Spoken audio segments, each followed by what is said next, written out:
All right, everyone, just a quick one. If you've been listening to the pod recently, you know that I've been balls deep in my boxing training and my body is starting to feel absolutely cooked.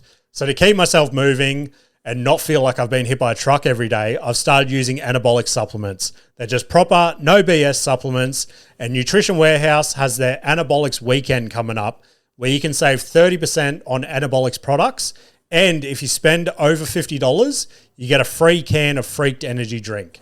You can get early online access from Thursday the 19th of February, or if you're more of an in-store or online guy, Friday the 20th to Sunday the 22nd, that's where you'll find your savings. If you're training, lifting, boxing, or just want to feel a little bit less broken like myself, now's the time to jump on board with anabolic supplements and Nutrition Warehouse. I appreciate you all. Let's get back to the pod. It's the Can't Get Any Worse podcast on blast, giving you the real talk, no holding back. Can't get any worse, we'll make you see. There's always a silver lining. We'll set you free, so join the movement. Let's change the game with the Can't Get Any Worse podcast. What's going on, everyone? Welcome back to the Can't Get Any Worse podcast. How are we all today? I hope we're all well. Today we've got a bloke in studio. You would have seen him all over the internet, whether you've wanted to or not. Mate, we've got, what is like your formal name? My formal name is Andy Quach. Okay, sweet. All right. So Andy Ho? What? Andy Ho Where's that come is from? my name in school. Okay, right. And that's just, And it was my mum's maiden name. okay. And then I never got my dad's surname Okay. because he wasn't on the paperwork. Right. Okay. And then my mum made me change it from Ho to Quach. Okay. There you go then. Well, there we go. We've got Andy Quach. Legally. Yeah, legal. That's my government name. Sweet. But my alias, which was my former real name, is Andy Ho, and that's what people in school knew me as, and I had to go back to it because I didn't know who Andy Quach is. Yeah, right. Well, there you go. And now you know who he is. Yeah, I didn't. Yeah, so that's why I go as Andy Ho, Yep.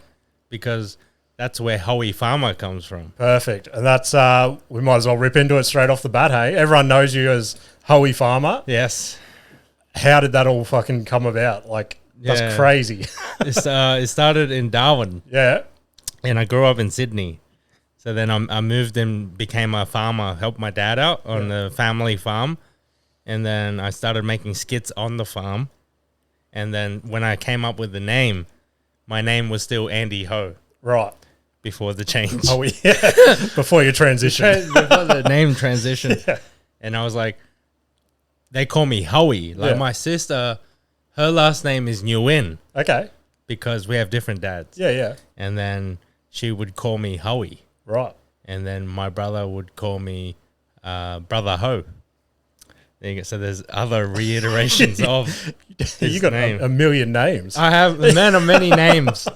And then so I was like, Hoey. It's Hoey. And then I'm a farmer, so Hoey Farmer. Yep. And then that was just a made-up name. Yeah, right. And then as I started to do more of the skits, people would call me Hoey. They True. would shorten it. And then some people would call me Hooey if they don't know how to pronounce it. no, for which sure. is fine. Yeah. People still do that. And then Hoey is my actual, like, my nickname. Okay.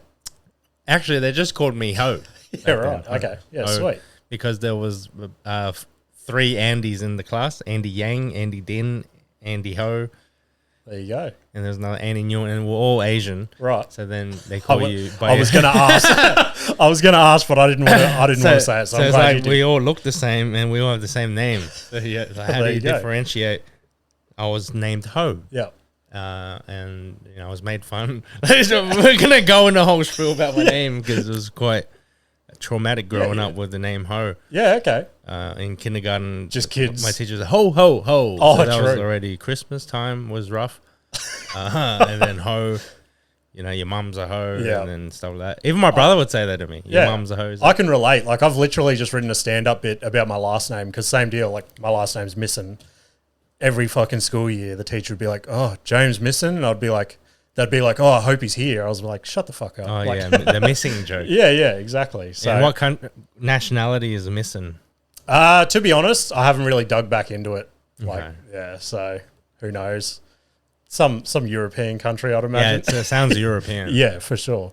So you moved to Darwin. You started the skits. Were you doing skits and stuff in Sydney? Or No, no? Okay. never. So Not what I did. I went to university to study arts. did you? Yeah, We got a smart degree. guy over yeah, here. yeah, yeah. It's You've the got a easiest degree. I've got a degree. What's your degree in? It's a Bachelor of Arts in Media Communications, Really? Jeez. and there we go. I was stoned the whole time for the whole last Okay, second sweet. year. I was like, wow, you must be breaking comedian stigmas and stuff. But then you said you're stoned, so I'm like, oh, there it is. And the assignments was writing an essay about Planet of the Apes film. Yeah. They're really fleshing it out and talking about all that stuff. So You like that sort of stuff? it was the only thing I could do because my parents forced me to get a degree. Okay. And I was initially pursuing business. Right. And then I failed accounting 4 times. Yeah, true. yeah. And then I was like, this is not for me. Yeah. It's hard. I couldn't focus on the numbers. Yeah, I can't either. It's hard. It's fucking, yeah. I'm ADHD like I can't focus on anything. And yeah, I don't know what it is, but as soon as I got my high school certificate, I was like, that's enough learning for me. I'm out. Yeah. So kudos to you for going to uni. That's crazy. Yeah, Didn't it know was that. rough. There's a lot of debt Yeah, I due could to imagine. failing. Are you still paying that back? Yeah, still failing to this day. And just more failing than passing. Yeah. But eventually got there. Well, that's good. And obviously that helps you now. Like And the with this- degree helped me get a job as a job seeker in consultant.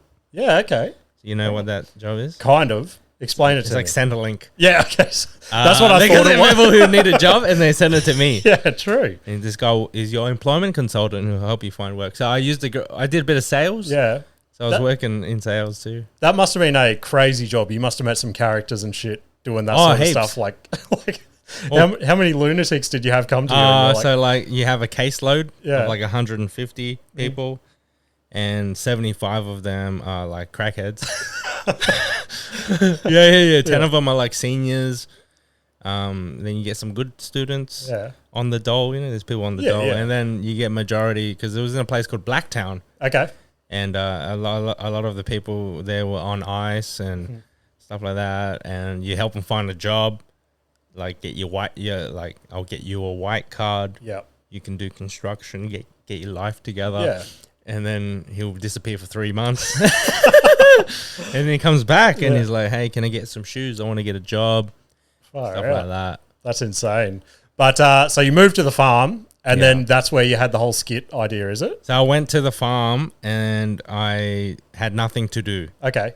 Was this all after the degree? Yeah. So you got the degree, then you went to the I farm. became a farmer after getting an arts degree. It makes sense. It's the logical progression. Yeah, exactly. It was a stepping stone. Exactly. So then I had to work in like corporate Centrelink Yep. ultimately. And then COVID hit Okay. and I left my job Yeah. to the farm. Nice. So I went from Sydney to the Northern Territory. Mm-hmm. And then I became a mango farmer. Mangoes. That's a fucking... For farming mangoes. Yeah. It's probably my favorite fruit, if I'm being honest. Yeah. It's You a like good mangoes? fruit. Yeah, well, I know a lot about them. And, Okay. I eat them. Yeah. Good. And we specialized in the Asian sour varieties. I can't say I've had one. Yeah, you've probably had a Kensington Pride, Probably. a rounder, sweeter mango. We do like the green Okay. crunchy mango, but it can also be soft as well. All right. So many fruits. Yeah. More than that, like jackfruit. I don't know if you're familiar. I've heard of it. When it comes to foods, I'm not very exotic. So you just eat apples and I- blueberries. I had an apple today. Blueberries, that's too exotic for me. Oh wow! Okay, Yeah. You're just straight I'm eating assuming- peaches in a can. Peaches, no peaches. No, too much. Apples and Just bananas. no fruits at all. Just carnivore diet. Apples, bananas, and regular mangoes Like that a I get. smoothie. Yeah. Yeah. So that's me. That's how simple I am. So like, yeah. Well, I was on a fruit farm, but it's like a lot of Asian varieties, Okay. such as bananas would have Asian bananas. Any difference? Well, the difference is they're smaller. Okay. Right, there you go. Not playing into But any they're stereotypes. but they're sweeter. Oh, there you go. And that was my first video I made on that farm. True. So I would say, this is an Asian banana. It's smaller, but it's sweeter. and I put it on TikTok in 2020, Right. and then it got 30,000 views. That's wild. But it was all comments debating about the banana. Even though, like, that's a sugar banana, no, that's a dwarf banana. And then that was my first taste of the internet Okay. in TikTok. Started off on TikTok. Was it did you like it straight off the bat? Was it a good taste, or you were like Yeah, you just wanted to keep punching out videos from then? 100%. Yeah. Like, it's because it was just starting TikTok, Yep. like the popularity of it. But then in terms of making the videos, like, that was my first ever video I put out. But I have been making videos in school, like for a project Yeah. assignment. Like comedy videos and stuff, or it was So all like my favorite thing was to make fake game trailers okay. and like GTA parody. Yeah. So just reenacting Grand Theft Auto, like moving like a robot. Yeah. Yep. And taking someone out of a car. Yep. Filming that on a VCR. That was the very first. This is like when I was like 12 years old. Okay. 20 years ago. So that's like the kind of videos I'm making. And then progression to when I went to Darwin is when I made a skit Yep. with myself. And basically I spoke in a normal accent Okay. for the first 3 videos. Like the voice you're doing now. My real voice. Yes. The voice I'm doing now. Yeah. And then I did my second video. I did an Indian accent. Right. Yes. Where did that idea come from? Because the idea is like I want to do all accents. Okay. To be a comedian online. Yep. So that was the intention. You wanted that. like Russell Peters. Okay. Yeah. Right. Right. So then I make a video called "If the UFC Champion Was Indian." Okay. And then he's like, "Hello, I am the champion pound for pound fighter of the world." And then I would green screen myself as Joe Rogan and say, "Oh my God, nice fighting." And then that got like, I don't know, 500 views. It was like, it's still probably on the same amount. And then fast forward a few videos later, I make Farmer Wants a Wife parody Okay. with an Asian farmer Right. as a contestant. Yeah. And then I got like the footage of the Channel 7 show. Mm-hmm. And then I filmed myself. Say, "Hello, I'm Farmer Andrew. I'm looking for the wife, kill the chicken and cut the snake," and stuff like that. And then that got like 100 and something thousand. That's wild. And then I started to like form like what the people want Yeah. is this Asian character. And then so I'm just pumping it out, just doing more. And then it was like getting steady. And then I started rapping. One time just randomly just started rapping as the guy on the farm.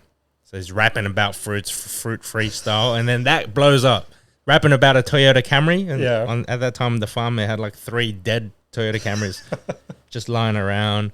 And then they were good props. So I had a lot of props to play with. Yeah, for sure. In the height of the TikTok time for myself. Yeah. Which was during COVID. So that was like a hot time for everyone to post. That was back when people were really dancing. Yeah, I remember that. Now it is what it is.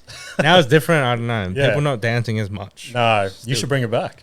I never was a dancer. I know, yeah, on TikTok, but you know, I think that you have to do all forms of TikTok if you want to be on a TikToker. Yeah, right. So when you posted those initial videos, did you have any like plan or anything about it, or you just posted them and they just happened to blow up on their own? Yeah, there's no plan. There's no plan.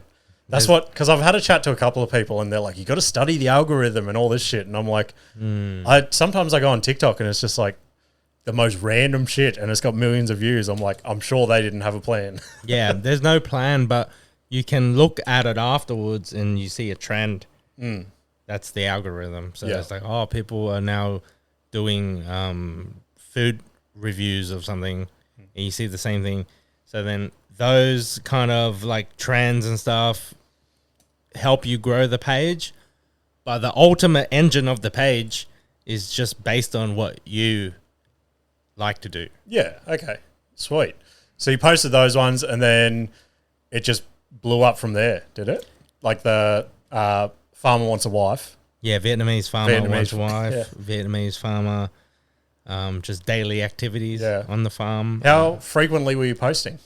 Every day. Every day, yeah, sweet. Just one So, a day? I used to post like 3 times a day. Okay. And do you think that helped as well? You were just constantly there? I used to like pay promotion on TikTok. Yeah, okay. Like, I think it was like $300 Yeah. I spent my first year of TikTok, $300. And then I was like, it probably like, because I was maybe like getting like 10 to 20,000 views, and then it doubled it when I spent it. And then it kept wanting me to spend more. Yeah, okay. And I was like, no, I can't afford this. And then I just kept going. And then because there's times when they freeze your views. Right. It's like, I think this is the algorithm. Yeah. I think they've done that to me for the last 4 years. So they're like, so you're getting momentum, and then they just like, it just drops Okay. for a while. And then what that sometimes means is you need to do the promotion thing just to make them feel happy a bit. And then I have a friend, he donated me $1,000 Okay. just to promote, because I was complaining about my videos not doing well. And then he donated me $1,000. I said, no, I don't want it. And then I spent it, and then it gave me fuck all views. And then I told my friend, yeah, this is like, it ain't helping. You know, maybe I suck. Like this, it's it. Yeah. And then I just like went back to making stuff that I like. Okay, so like just pure things that I think is funny. And then I just started posting that. And then, so then it's up and down. Okay. It was always going to be up and down. And then obviously sometimes you catch on to a trend that people like and you smash that out. But then there's also following trends that are, you know, everyone is doing. Yeah. Like a recent trend. Do you remember any trends at the moment? Put you on the spot? Yeah, you're putting me on the spot here. 'Cause I'm trying to think of one. Yeah, I'm trying to think of one as well now. Like my TikTok at the moment is just full of people breaking down like Stranger Things conspiracies and stuff. Yep. So Yeah. I suppose that'd be a trend if. So they're talking about a show. Yeah. Yeah. How about like skits? Yeah. You see the same skits. I'll give you an idea.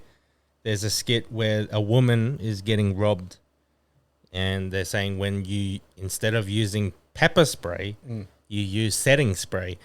And then and then they turn into a person with makeup. Yeah, I have seen that. And then you see 6 iterations of the same skit. Yeah. So like doing that is like everybody has to do that.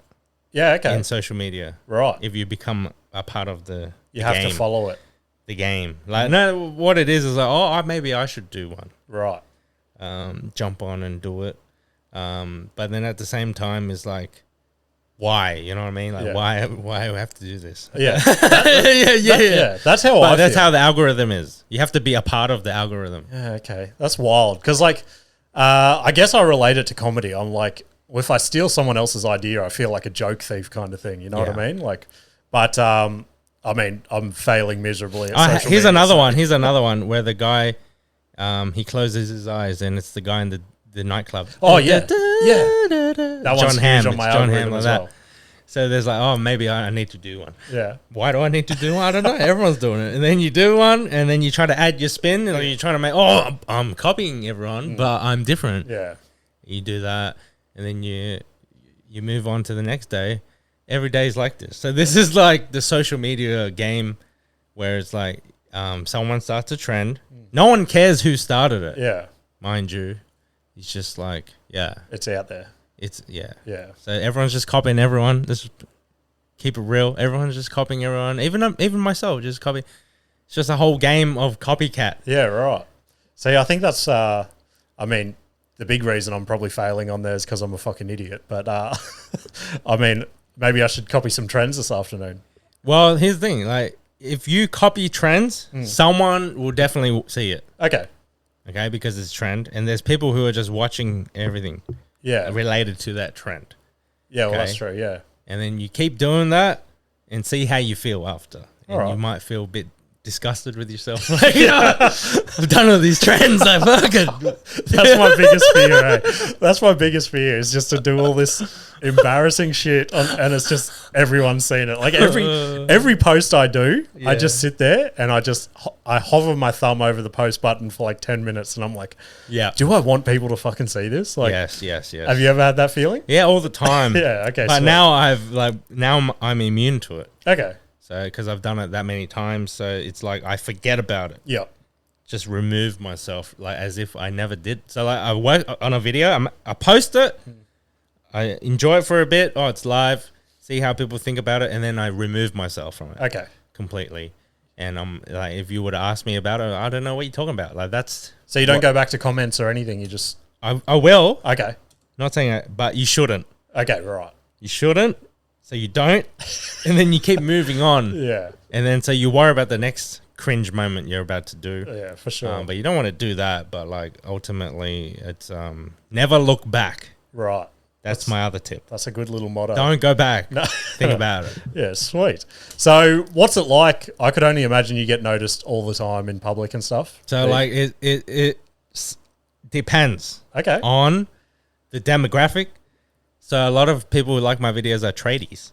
Okay, right. Okay, so then if I go to like if I'm walking and there's a construction site and there's like a Fijian guy with sunnies and an Aussie bogan guy, high chance they might have seen me. I like to go like incognito. Okay. Low key. If it's a heavy Asian area, they will know. Yep. They know this like my face. Other than there was a few African guys. Yeah. So like I'm just breaking it down. Yeah, yeah. Like the people that recognize me. But if I wear the Vietnamese hat, the rice farmer hat, 100% chance. How often do you wear that? I try not to wear it as much. Yeah. But it's basically whenever I'm doing a skit. So it could be once a week I've got it out. I suppose, yeah, you're out in public and stuff, aren't you? I'm trying to do more things in public, so it stands out a lot. Yeah. Okay, but if you go to Inala in the Woolworths, you will see women, like she might wear like a normal shirt and jeans and the hat. Yeah, okay, right. So it's like common attire in Inala, so if I can blend in there. Yeah, okay, right. Yeah, because I've had a fair few guests on the podcast, and I told my wife you were coming. She's like, "Oh, who is this guy?" Showed her one of your clips, and she's like, "Oh my god, I love that guy." I'm like, "You fucking haven't known anyone I've had on the podcast." Like, so yeah, big fan out there for you. Oh, that's awesome, and I think it's because of the hat. Probably. And you see, it's marketing right there. It's the hat they remember. The you should sell them as merch. Exactly. You know, I'm working on doing that. Oh, really? Yeah, cool. Down the line. But right now, I buy them personally in the Inala supermarket. There you go. Shout out. Shout outs to them. They should jump on as a sponsor for you. They should sponsor me. I've gone through about 5 of them. One time I was at the sunny coast and this white dude says to me, "Hey, can I have your hat?" And I said, I wasn't sure whether to give it to him or not. And he goes, "I'll trade you a cow skin for it," because he's like some sort of taxidermist guy. And he's showing me a picture of the cow skin. And so then I'm like, all right, I'll give him the hat. Well, the hat costs like $14 max. Yeah. Cow skin, probably like. Yeah, up there. More than $50 for sure. And then I gave it to him, and he said he would send it to me. And then he 2 weeks later never sent it to me. So he stole my hat. Far out. Let's track that guy down on the podcast. Yeah. Make him give the hat back. I want that hat back. But I go through these hats very quickly. Yeah. Your skits are too rigorous. Exactly. I lost one in sea, in the ocean one time. Did you? Yeah. What else? I was using one to I can't say what I did now. Okay. But yeah. Hiding things inside the hat to smuggle. Right. Okay. Yeah. So it's actually more than just it's a tool. Yeah. Okay. There you go. Interesting. It's a weapon in Mortal Kombat. It is. Have you ever used it as a weapon? not yet. No? There's But yeah, always but- time. There's always time. One time I will. Yeah. So obviously, that's somewhat what you've known as. Yes. When did the transition come to wanting to do stand up? Oh, okay. Because obviously that's where I know you from. Yeah. So when I was doing the Hoey Farmer for a year, I actually wanted to start stand up before I wanted to even do like TikTok. Okay, cool. So it's always been like in the back of your head, want to try it, things like that. Yeah, I've always wanted to try it, give Yep. it a try, and be a comedian. Perfect. Since I was like a kid Nice. watching like Dave Chappelle, Yeah, okay, right. and Cat Williams, Mm-hmm. and he was on a video game, What video game was that? GTA 4. Fuck, was he? So there was a comedy club Yeah. in the game, and you And could Cat see Williams Cat was it? Williams and Ricky Gervais Okay. as animated. That's cool. I don't remember that. I'll have to Yeah. go back and look at it. So then I saw that when I was like 12, and there I was like started to really like stand up, watching Chris Rock. Yeah. So like all of those guys, and then I went to the farm and started the social media stuff. Yeah.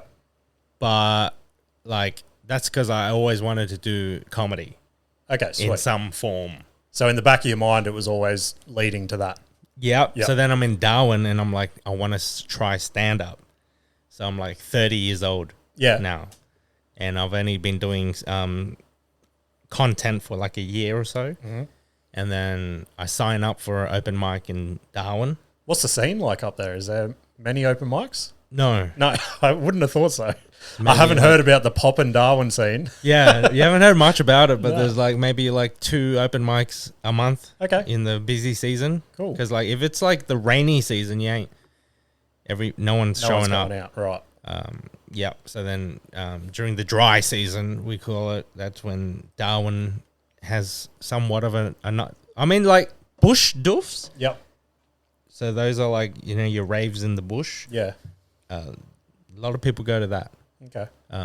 Music stuff, people go to that. People go to the market. Comedy, there's a couple rooms where we could have like 40, 50 people. Okay, that's pretty good. Yeah. And then, but there's only one of that. Okay. And then a bunch of other places, whatnot. But ultimately, the population of Darwin is just smaller Yeah, right. than anywhere else. But like Darwin is actually known for fishing, hunting, and agriculture and mining, Yeah. No, that's fair enough. not comedy. Not comedy. Not yet. Not until you blow up. Yeah. Well, like I started there, and like it was an interesting place to start. Good place. Yeah. Anywhere is good. Where did you start? I started here in Brisbane. So, Brisbane. yeah. Yeah. So, well, Gold Coast technically, but around this scene. Yeah. So, yeah. And you're still Still here. in the same scene you started. Yeah. So last year I ventured out a little bit. Went to Newcastle, Perth. Where else did I go? A couple of little regional tours. I think we went to Bundaberg together. Yeah. Other than that, just this scene. Have you ever been to Darwin? No, never. Yes. It'll be on my list now. Yeah, You sold I me. think. Yeah. No, definitely Darwin. The best room there. It's called Top Floor Comedy. Okay. Shout outs to them because they let me do a headline half an hour in my first year. That's cool. How'd you And- feel about that? I would've No been idea. nervous. Yeah. Okay. I didn't even know how to do 5 minutes yet. So like, okay, yeah. Yeah. Sign So me then, up. yeah, and then I did 15 minutes as myself. Mm-hmm. Andy Ho started, and then I said, "Hey guys." So halfway through the set, I said, "Hey guys, I got to go to a job interview." This is what I came up Yeah. with on that day, and then I put on the costume, the hat, and I'm like, "Hello everyone," and then I did like a 10-minute set as Hoey Farmer on stage, just talking like real racial. Yeah. Talking about how Asian women aren't the best drivers, Yeah. and stuff like running that set I had written for him.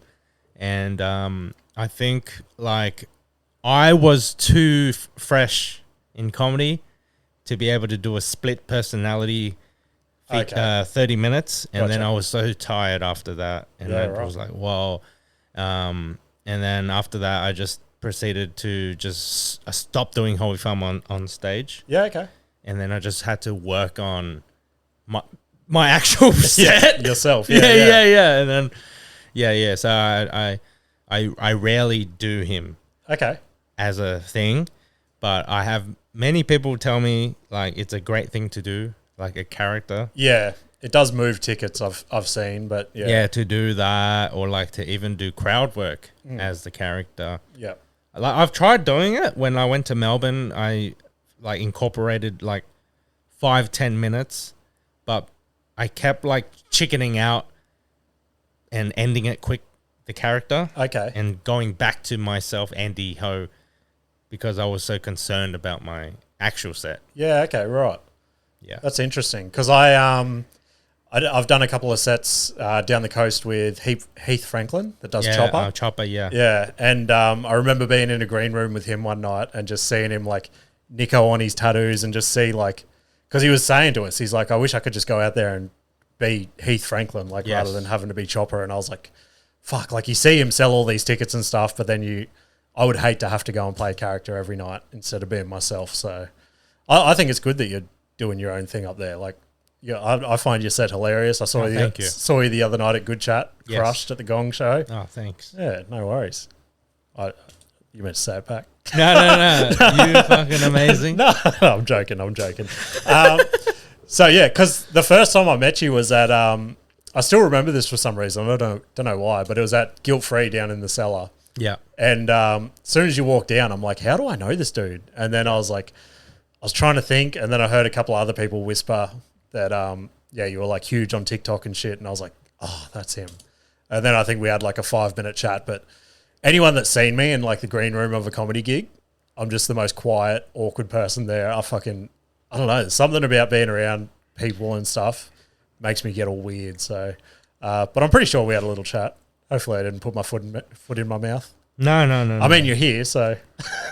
I'm still here. Unless you come to settle a debate or something. No, I've been waiting a year to call you out for this shit. No, it was normal, man. I'm exactly like you. Yeah. So when I go in the green room, I'm also like, I like to sit in the corner. Yeah. And just like get it over and done with. Yeah, for sure. Stuff like that. And then like after I perform, then you feel a bit more relieved. Yeah, for sure. I've noticed you've got like you're super relaxed on stage. You've just got like a good presence up there. Were you like that from the first time you got up there? No way. Okay, sweet. Oh man. I hate it when you see someone get up there. It's like they crush and they're like, oh, that was my first time doing comedy. I'm like, what are you talking about? Like, but yeah. No, it took when I moved from Darwin to Brisbane, which was a year and a half ago, so like nearly 2 years ago. I was just like bombing nonstop. Okay. In Brisbane, Right. for like a long time. Did you find people were booking you for your name? So Yeah. to speak? And then I'll just bomb my ass up. And then I was like, well, that's done, you know. And then sometimes they bring me back, but like I wasn't like living up to the name. Yeah. Okay. In the way that they were promoting me. Yeah. When they put me on the show, because they always talk about me being like a lot of big followers on the social, and he's here, and then they let me close a show a couple times, Right. and then I just had no punchlines, Yeah. and it was just like dragging on and on and on, and then like because I didn't know how to like deliver a joke, Yeah. I would just ramble, and then I would try to get a laugh. And then if I didn't get a laugh, I'd do a new ramble. Okay. So I'm just fishing Yep. to try to get off the stage. So there was one time I was supposed to do 10 minutes and I ended up doing 18 minutes of bombing. True. Yeah. Far out. And then I was like, oh, okay, like I don't know how to do comedy. And then, yeah. And then I had to like ask and hang out with other comedians. And then I finally understood the setup and punch Yeah. Okay. theory. Yeah. And then I just try to like find a set that works and then get like kind of deliver it calmly as if I'm talking to a friend. Yeah. Because before that, I was like really like I didn't know how to sound on stage. So I was like, "Hey guys, what you doing?" Like sound like that. Or then sometimes I would like do like my skits in the videos on stage. So I'll do a bit like, "Hello everybody." Like it was like I didn't know who to be on stage. Okay.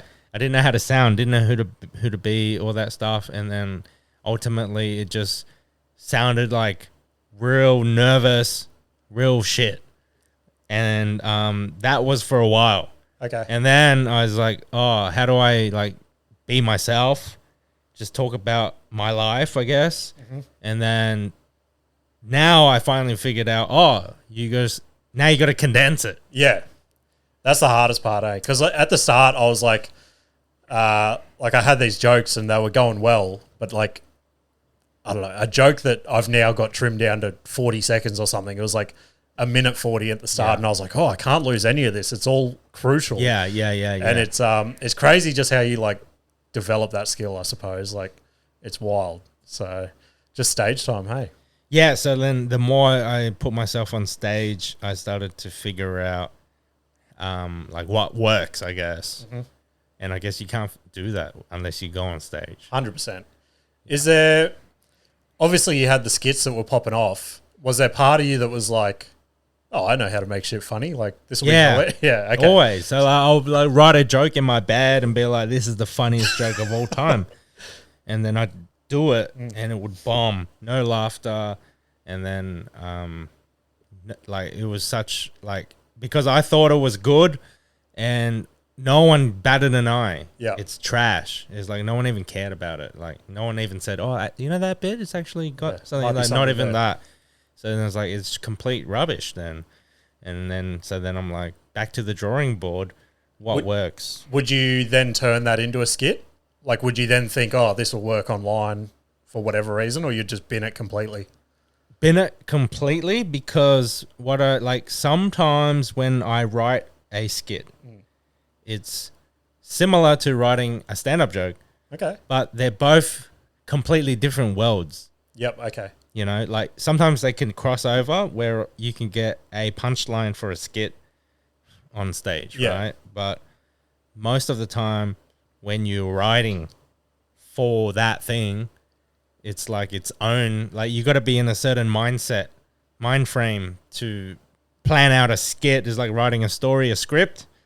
And then when you're doing comedy, I think it's just completely different stand-up. Yeah, okay. Interesting. Like you can write a bunch of jokes, like punchlines and a bunch of that. And then turning it into a bit, it's like a whole process. Yeah, okay. So a skit doesn't necessarily have to have a punchline then?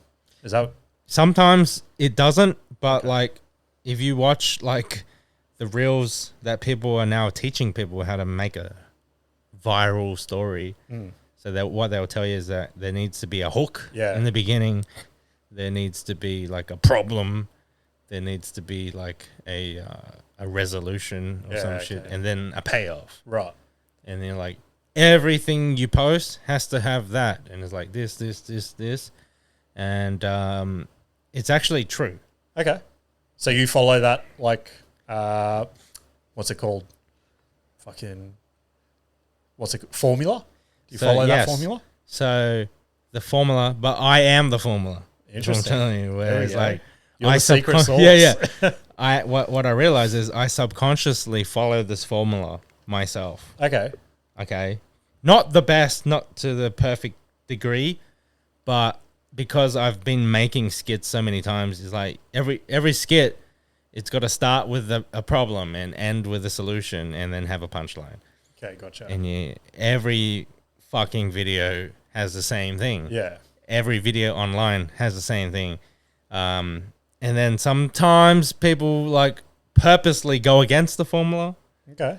And that also works. So there's many different things, but you got to be specific here. It's like, well, we're talking about like a cooking video. We're talking about some girl ranting, or like the videos where they're putting up on makeup and telling you a story. Like there's so many formulas. Yeah. So give me an example. Give me an example of like if you wanted to make a video. Fuck. Well, I'm just sold on the whole trying to get like the podcast and comedy fucking thing going, which there's a million people trying to do that as well. So Yeah, podcast clips. yeah, So we break down the formula, and I know I'm a doom scroller myself. perfect. See a lot. I'm in these rabbit holes. It's the best. I call it research. Now, podcast clips. It's always got some sort of conspiracy Okay. Yep. or some sort of trend topic, Yeah. and then it's like a nice high produced clip, and it's like captions, and it's like they can be very short. Yeah, I've noticed that as well. Like some of the clips I do have been like 30 seconds and they've done way better than like my minute clips. And I'm like, fuck, maybe it's just people's attention span or whatever. Like, No one is now willing to give you a minute Yeah. of their time It's wild, hey? because they're on to the next one. Yeah. So it's like, how do you grab them in the first 30 seconds with whatever? Yeah. Yeah, crazy. So What, yeah, sweet. Well, I'm struggling to get clips to fucking pop off. Like I've tried a couple of skits and stuff and same deal. I'll film them. I'll feel cringy as fuck and I'll be like, I really don't want to post this. And I'm Yeah. like, maybe this is the one. And then I look the next day, 150 views. I'm like, wasn't it? Now everyone's seen me be a complete fuckwit online. yeah, so the number one is the cringe factor. Yeah. You have to accept that now. Yeah. That's the first step. Yeah. Is Well, that- admitting you're cringe. Yeah. With the podcast, it took me so long to get over it. Like everyone's got a podcast. Everyone wants to do it, blah, blah, Yeah. blah. And I just, Everyone's got a podcast now. I just right? stuck it out and I was like, nah, fuck it. It's something I want to do. So That's it. whether I get 3 listens a week or fucking 3,000, I reckon I'll still just be in here every week. That's what it speaking. comes down to is your love for it. Yeah. And it's all about the input. Don't worry about the output. Mm-hmm. So, what was I going to say about the reels, the formula? Yeah. Okay. Everything has a formula. Podcasting clips and stand-up clips have a formula. Yeah. And usually the formula, it's who's got the most high-produced Yeah. fucking setup. Yeah, for sure. It is you know? wild. Who's got the best cameras? Yeah. You know what I mean? So that is one part of the formula. Mm-hmm. And then the second part of the formula is the rage bait. Okay. So it's like, how can I trigger people to listen to the shit I'm about to say? Yeah. See, I don't want to do that. Yeah. I don't know. I think I'm my own worst enemy. Like I just don't want to submit to the beast that is social media. Yeah. I mean, like, I'm sure you know how to be rage baity. Oh, easily. I could. Yeah. Yeah. Yeah, But rage- online, you don't want to be perceived as the rage Maybe. baiter. Maybe. I mean, with my stand up and stuff, I think I can be a little bit rage baity. Like I say Yep. some pretty outrageous shit up there. Yeah. But I just feel like that's more or less like, oh, I'm never going to see these people again. Whereas if I post something on social media, Yeah, I then see. my mum's going to see it, like all that sort of shit. But I believe that every video now has a shorter shelf life, Yep. Okay. as do all videos, where people forget in a few days. Yeah. So No, if for you sure. were extremely, let's say you did something crazy, you know, went outside and like threw milk all over yourself Yeah. in the middle of the street, and then started screaming and posted that online. Yeah. And everyone's like, oh my God, he's crazy. He's covered in milk on the street. Like, is that him? Oh my God, I can't believe it. And then you're like getting anxious. You're like, holy shit, everyone has seen me do this wild thing. I don't even know why I did it, Yeah. you know? And then people are saying, are you all right? Like, you know, they're checking up on you. A week later, no one gives a fuck. 100%. And I'm just left smelling like dirty milk. Yeah, they're like, you know, but then what might happen is, hey, aren't you the milk guy? Yeah. Yeah. You know what I mean? And then now you're opening your lanes Yeah, to like definitely. milk sponsorships. So you're telling me I should go and pour This is milk? what I'm saying. Like, you know, there's good in everything. Yeah, there even is. if it's bad. Yeah. No, I do need to dip my toe back in trying to try a bit harder on social media and shit like that. But Yeah. it's just a fucking crazy world. Who's been your like biggest collab that you've done? The biggest collab. I'm hoping it's the one that I'm thinking. If not, I'll bring Well, it now, up after. now it has to be Angela White, Yeah, which is the perfect. porn star. That's the biggest one. How did that all come about? Oh, because I was filming stuff with the Reese brothers, Perfect. Yeah. Okay. and the Reese brothers organized her to be the star of their thing. Yeah. And then me and Sahib were a part of this dating show with her. Yeah. Right. And then we asked her off, like, after the shoot, can we do a skit? And then she's like, yeah, I'm free on Tuesday at Burley Heads. And I was like, yes, Yeah. this is it. And then basically she was with her manager, stuff like that, very professional. Yeah. But it was like my first time working with a famous Australian actress. Yeah. Other than Nicole Kidman, you know, there's Angela White. Yeah. 100%. And it taught me to be professional. Yeah. And everyone was looking at us Yeah. Because you did. because we're doing a skit in the middle of the pavilion. Yeah. That's where it was. Yeah. And then Sahib was like spitting, because a part of the thing was him spitting out water, and then he's spitting out water in the middle of the place, and they're like, "Can you stop doing that?" Like in front of our patrons. So, but So you didn't ask if you could film there or anything. You just did just it. did it Yeah. Okay. because Cool. Angela White has star power. Yeah.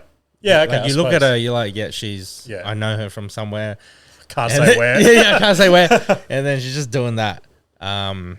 So that was fun. Yeah. That was fun. But like my other collabs, notable ones, I did one with Willem Powerfish. Yeah. Cool. I love that dude.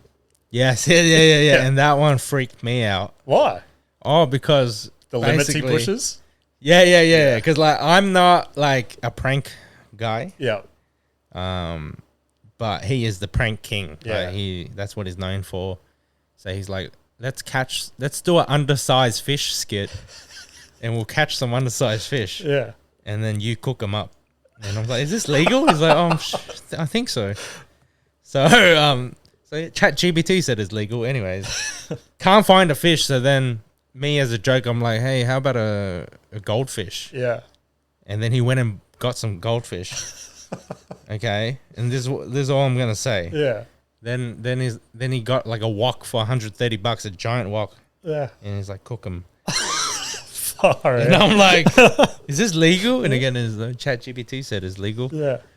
And then so we're doing it, did the skit, and one of the comments is like, did you guys actually do that to a goldfish?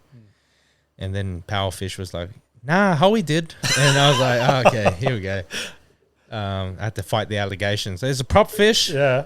So there's not on the much record. I can say about the fish, but what that taught me is like this collab, I agreed to it. Yeah. Okay. I was trying to do something creative, Yeah, for sure. a collaboration Yeah. online. You know, this is what they ask you to do online, collab with people. Yeah. And then next thing you know, there's a couple goldfish. I can't say what happened to them. Yeah, cool. Let's leave it at that. And you know, I was like the blame for it, Yep. but as I said, like I was forced to do it. I was on the record here. Yeah, yeah. I did, you know. So there's the allegations to that, and it gave me a bit of anxiety I could imagine, yeah. because my brand is about Asians being jungle Asians, right? Yeah, Hoey yeah. Farmer, and we eat wild animals, but we don't want to get caught doing it. Yeah. That's the thing. No, for sure. So So you got a lot of heat from that. no, I didn't. Oh, okay, because sweet. I stopped reading the comments. Oh, perfect then. The heat's there. Yeah. You don't know about it. yeah. Yeah, that's the best yeah. way to go. Yeah. So then, other than that, like normally a collab is just like an innocent, funny Yeah, definitely. joke. No, 100%. You have fun. It's Yeah. like a school assignment. Mm. But what I'm telling you, sometimes these collabs they can get real.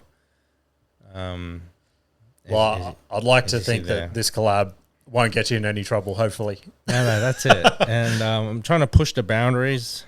So I think like because after I did those skits, my friend says that's like the best video I've ever made Okay, to cool. him because he loves Powerfish. Yeah. You know what I mean?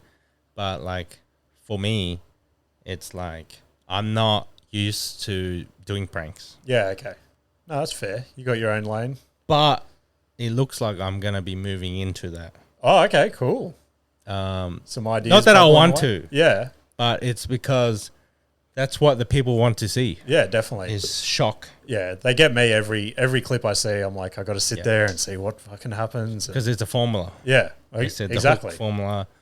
So it's all a part of the machine. Yeah, And what the machine is, it's the people, the audience yeah, are just all kind of like NPC robots. gotcha. You get what I mean? Yeah, And it's definitely. like if you don't have these certain formulas for the reel, the hook starts with the whatever, the video, they say the video won't do well, but what I'm trying to tell you is the anti-formula. There we go. The anti-formula is when you purposely go against the formula. Yeah, and you reckon that can work just as well, if not better? It can work, but you have to know who you are as a person. Yeah. Okay. It becomes a spiritual. Okay. Cool. It becomes more of a spiritual connection to the video, Interesting. because this video is like you're trying to think, who's this helping? Okay. Yeah. Yeah. You see what I'm saying? Yeah, So it's definitely. like who's this helping? And then who am I making this video for? Right. So Does it it- should always be make it for yourself, Yeah. Definitely. and then make it for people who actually enjoy it, and then it stops there. That's some deep shit about social media. Because then when you go away from that, you then end up killing goldfish. So it's like And no one wants that. exactly. So what I'm trying to tell you is there's two sides. Yeah. No, I get There's you. I get what you're saying. there's a fun side, and then there's Yeah. The name of the podcast is called the Can't Get Any Worse podcast. Yes. So every guest that we get in, we ask them if they've got a can't get any worse story. So it could be a shitty day at work, it could be a bad gig, it could be anything. You got a story you could tell us of when you just sat there, threw your hands up in the air and went, shit can't get any worse for me. Oh yes. There's Hopefully it's not the goldfish. no. Well, that one could have been one, but I've already given that story. Yeah. So, here's a good story. Perfect. Can't get any worse. And basically, I can say anything. Yeah, anything. I can say anything I want on this. All right, the best can't get any worse story is one time my sister was dating this guy. Okay. Okay, and he was a bit of a how you say an addict, Right. and a criminal. There we go. There you say he was a criminal addict, and he's like, she's like, my sister's like, hey, why don't you hang out with Nick? You know, he'll show you around. I'm 17 at this time, and he's probably like 40 something, and he's a construction Greek guy. Okay. Construction Greek guy, and he says, hey, the other day I shot my friend with a nail gun. And I said, why? And he's like, because he was teasing me. He's like, okay. So yeah, let's hang out, show you let's do something cool, make some money. Right. So we had make some money, right? So he goes to a train station at 1 a.m. The best time to be at a train Yeah, station. and this was back in the day, many years ago, like more than 10 years ago, when they had like the machines that took money, coins and stuff. This is in Sydney. And then his idea is to blow torch the train ticket machine Makes sense. and then get all the money out. Yeah. So it's a good idea. So then he basically, we get there. I'm his accomplice at this point. And then, but before he starts the job, he has to inject some drugs into him. So he's injecting some drugs, and he's like, and then he's saying a prayer Okay. because he's like Orthodox or some shit, Gotcha. like in the car, and then he's like praying rosary beads. Yes, thank you. And then he's like preparing some sort of like needle to put in his ass or something. And then And you're just sitting there, right? I'm sitting there, I'm waiting like, oh man, I just can't wait to get to this money. and then he finally comes out with his whole preparation, and he's pulled out the blowtorch. He's testing it out, like, is it working? And then it starts, like, it takes time to work, and then it finally starts working.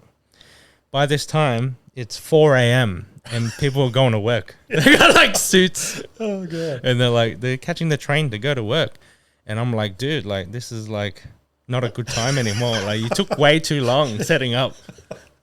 We're like, we can't do this. And he's like, oh, okay. And then he then drives into a neighborhood, and he's got like a hammer for the bus. When it's called a life hammer. Okay. It's an emergency hammer. The one that smashes the glass, yeah. So he's got one. Why not? Yeah, why not? And then he goes to all these utes, and he just smashes and grabs like all these GPSs and all these coins. Yeah. And spare keys and shit. So I'm like, holy fuck. Like, I want to go home at this point, mind you. I'm done. Yeah, I could imagine. And then he's like, we're at the IGA. And then he's trying to like break into the IGA at 8 a.m.